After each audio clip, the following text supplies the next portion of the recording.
నిత్యావసర వస్తువుల ధరల నియంత్రణకు అధికార యంత్రాంగం చేపట్టే చర్యలపై అధికారులు కార్యాచరణ సిద్ధం చేయాలని జిల్లా కలెక్టర్ పి ప్రశాంతి స్పష్టం చేశారు. కలెక్టరేట్ వీడియో సమావేశం మందిరంలో ధరల పర్యవేక్షణ, స్థిరీకరణ, నియంత్రణ కమిటీ సమావేశం జిల్లా కలెక్టర్ పి ప్రశాంతి అధ్యక్షతన నిర్వహించారు.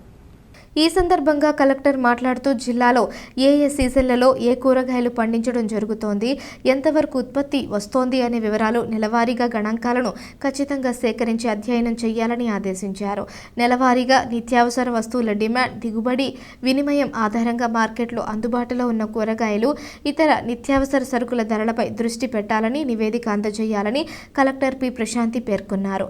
మార్కెట్లో ప్రీమియం, మీడియం, సాధారణ కేటగిరీలను అనుసరించి కూరగాయలు అందుబాటులో ఉంటాయని వాటిని దృష్టిలో ఉంచుకోవాలన్నారు.